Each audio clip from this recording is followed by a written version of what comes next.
I was born in Panama City, Florida, June 2nd of 1973. Well, I remember the beach. So we lived at Mexico Beach, which was on the east side of Tyndall Air Force Base, and my dad was a fighter pilot at the time, and so I remember growing up at the beach. I remember my first memories are of Minot, North Dakota. That's where we moved. A couple years after living in Florida, we moved up to Minot, North Dakota, and I remember the jets. I remember the smell of the jet fuel, and I knew right then that I wanted to be in the military. Yeah, so my grandparents, I had a grandfather that fought in World War II and in Korea with the Army. And then my other grandfather was a Oklahoma Hall of Fame football coach. And my grandmother, I had one grandmother that was a Rosie the Riveter during World War II. And then the other grandmother was a school teacher. And my parents met in Stillwater while my dad was in college and my mom was still in high school. And they got married pretty young, and right when he joined the Air Force. And my mom pretty much just took care of me and my three sisters while we were growing up. And later on, my dad became an attorney. And then later on, beyond that, he became a judge. And then his military career took him all the way up to the director of the Air National Guard. And he was in Washington, D.C. for the last 4 years of his military career. And now they're back here, and they live around the Grand Lake area, and he still works. He won't retire, so.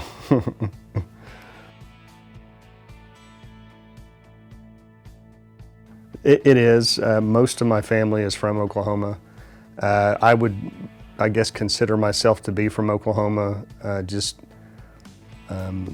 based on the fact that my dad was in the Air Force at the time when I was born, and so if he wouldn't have been in the Air Force, I probably would have been born in Oklahoma. They were both from Stillwater, and it just so happened that he was stationed at Tyndall Air Force Base when I was born. And so of the four siblings, the youngest one was born in Tulsa. Everybody else was born out of state just because of the Air Force.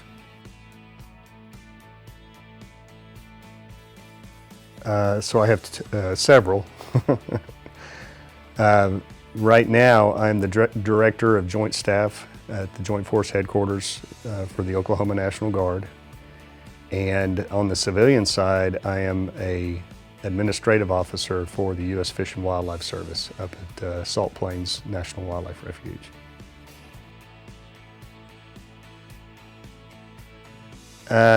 Lots of things. I always, like I said, my first memory was being out on the tarmac at Minot Air Force Base and seeing the jets, seeing the F-106s.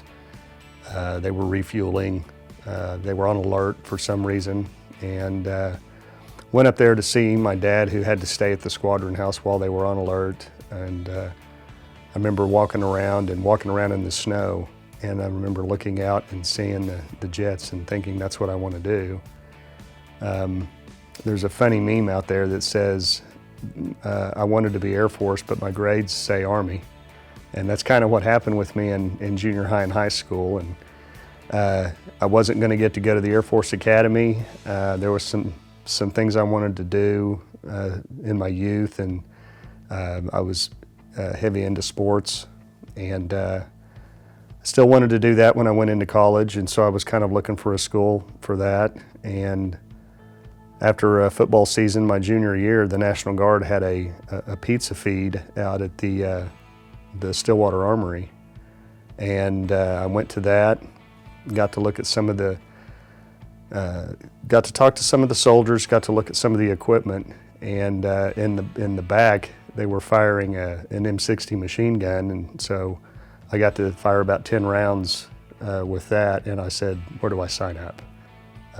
And I've been doing that ever since. So.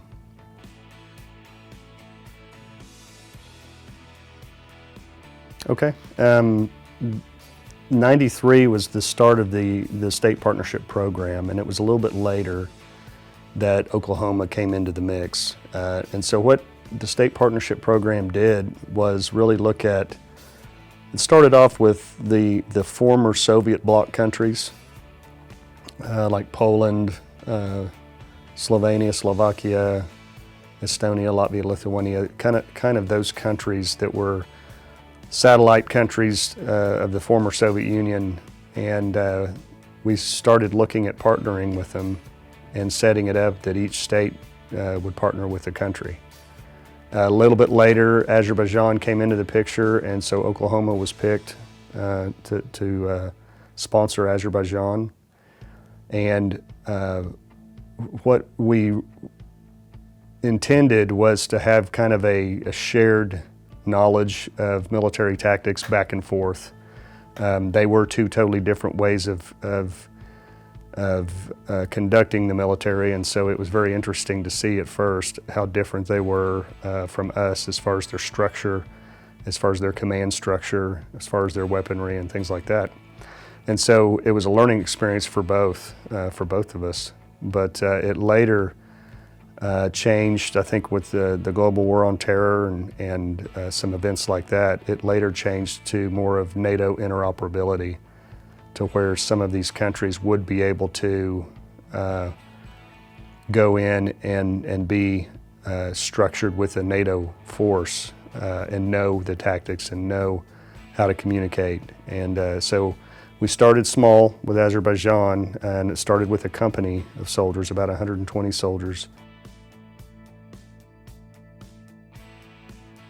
Well, it allows them to be able to, I think it broadens them a lot more. It allows them to be able to deploy with other NATO nations. And so, not just the United States, but if France needed a security forces battalion to go to a certain country, they would be able to call, and if Azerbaijan wanted to do it, then they could do that. They would fit in. It's kind of a plug and play. To where they would be able to move and fit in. And with that, we've developed communication between Oklahoma and Azerbaijan, and then we've also developed a shared partnership and friendship.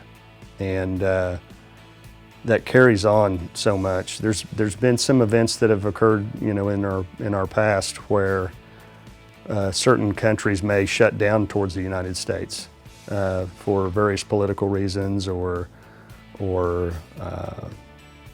whatnot, but there's always a way to communicate through the state partnership program, and I know that that's happened with Azerbaijan, where something happened and they were upset with the United States, or the United States was upset with them, and it shut down ties.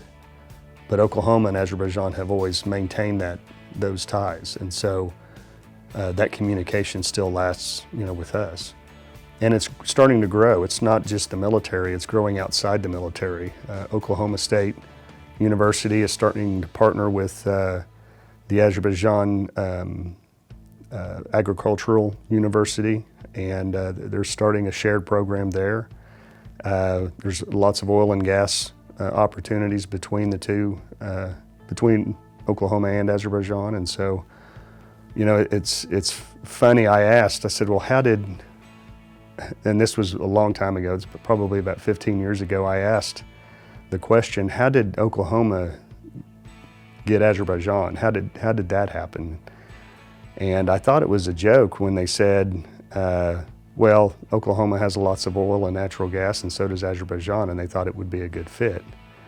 But it's much more than that. It's a shared understanding. I think we all want the same thing. We all want peace, and we all want to live comfortable in our lives. And so having that shared understanding makes us able to communicate with a country that speaks a different language and maybe even has a different religion or has a different view of politics. But we can all get together, and they always say, don't talk religion and don't talk politics. That's the first thing we do when we meet up with Azerbaijan, is we we start, talking those things, and then we start laughing about it, and it really makes good conversation.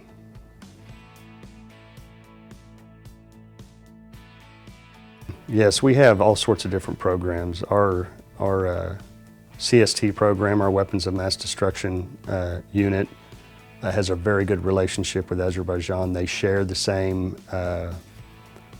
information back and forth on techniques and tactics and procedures, and they have a very good relationship. Our engineering has a good relationship. They've gone over several times. The Azerbaijanis have come over to Oklahoma several times to train, and they have a good shared relationship there. And then, of course, our medical. We do a lot of medical training with them as well. We don't do any type of offensive operations or anything like that. We do staff planning. That's what I've mostly been involved with is staff operations, how to plan, how to write operations orders that meet NATO standards, and so that they can be operable if called upon. If I should say when called upon, and we have called upon them, and they've been there to help support. So.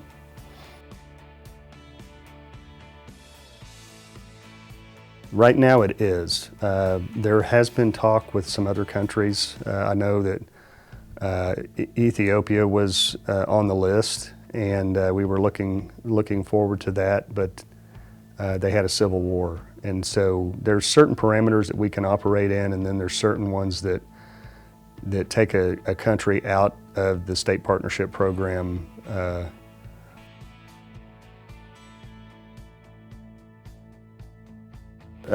Not all the time, like fully open, but once they get to know us, they do open up. And I think it's because of the type of people that the Oklahomans are.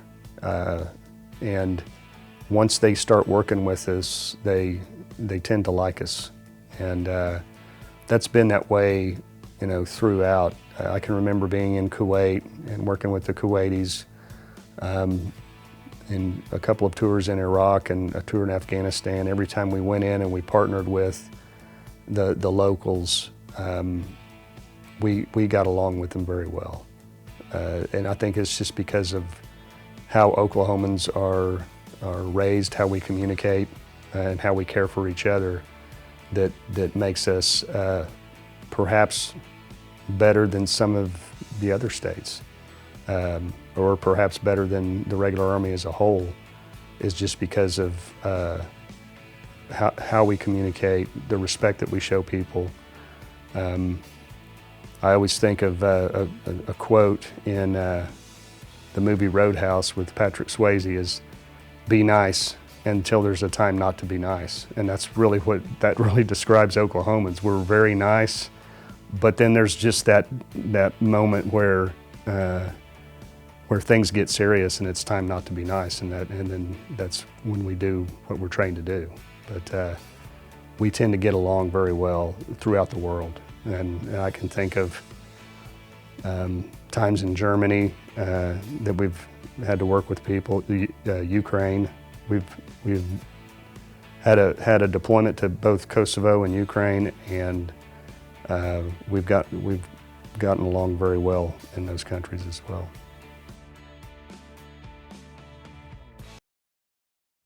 I do. I would say one of the ones that I'm very proud of is we were the first National Guard unit into Ukraine to help train the Ukrainians.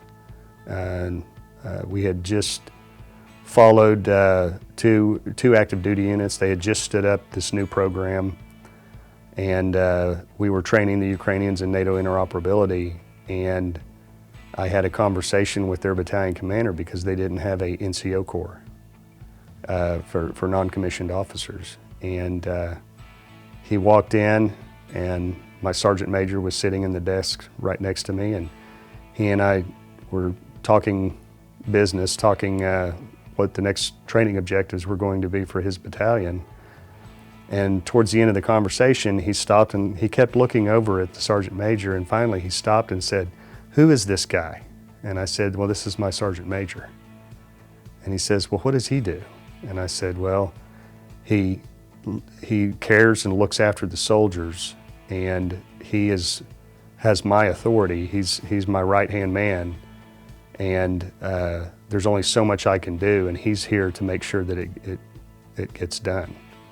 And then he advises me on the soldiers' morale and the care of the soldiers. And then in the evening, we're also roommates, and so in the evening, if we don't get to talk during the day, we get to talk in the evening and discuss what we're doing, the remainder of the week. And he kind of pauses for a second and looks at me and says, "I need one of those."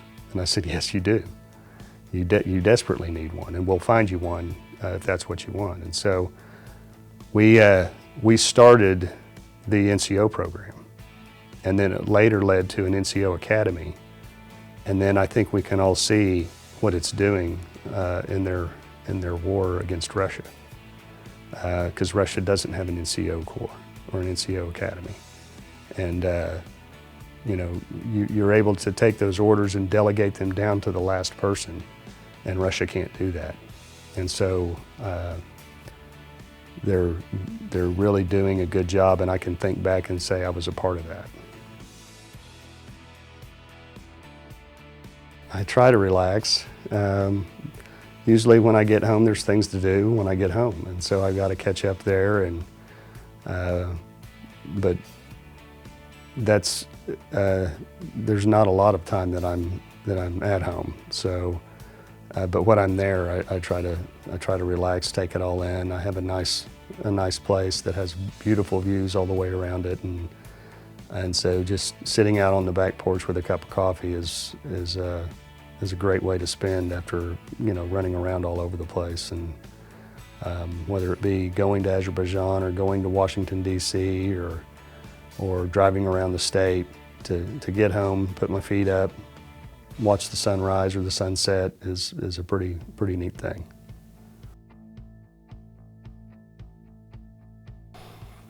We're busy. The Oklahoma National Guard it's changed so much since I first got in, and to see the quiet professionals that we are and everything that we do, it's pretty amazing. And we help out our states that are around us. We have a deployment coming up where we're actually supporting Texas with the issues that they're having with the border, and we've helped New Orleans during Hurricane Katrina. There's all sorts of things that we do that aren't just within the state of Oklahoma that help out our citizens as a whole.